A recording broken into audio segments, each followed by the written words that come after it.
नमस्कार दोस्तों, स्वागत है आप सभी का आपके अपने चैनल द रिटेल इन्वेस्टर में। बात करूंगा यहाँ पे मैं गाइस उत्तम शुगर की, और उत्तम शुगर के Q4 के नतीजे आ चुके हैं। कैसे रहे नतीजे, क्या कंपनी ने डिविडेंड दिया है कि नहीं, इन तमाम चीज़ों को देखेंगे।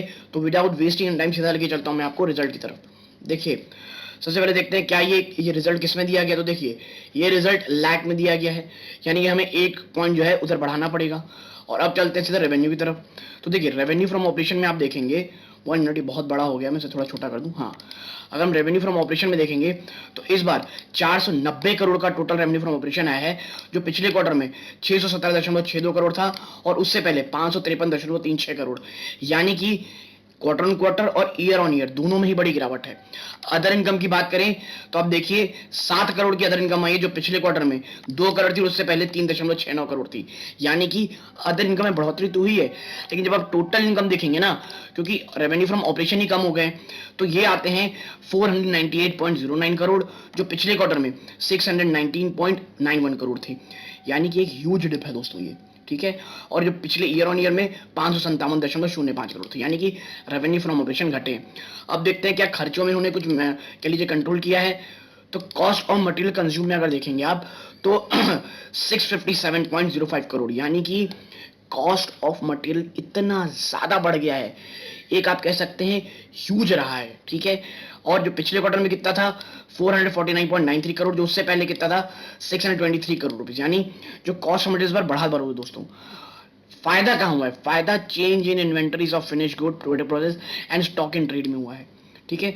जहां 13.36 करोड़ का कह सकते हैं आप कि इन्हें खर्चा हुआ था, इस बार इन्हें 345 करोड़ के आसपास का आप कह सकते हैं कि इन्होंने इन्वेंट्री में आप कह लीजिए एड ऑन चीजें हुई हैं। एम्प्लॉय बेनिफिट एक्सपेंस देखेंगे 17.87 है। अगर आप अदर एक्सपेंसेस नजर डालेंगे 54 करोड़ आया है, और इसी कारण आप देखेंगे जो टोटल एक्सपेंस है वो 420 करोड़ हुआ है, जो पिछले क्वार्टर में 567 करोड़ था। यानी आप देख रहे हैं एक ह्यूज फायदा हुआ है। कहां से? इनको यहां से हुआ है दोस्तों, ठीक है।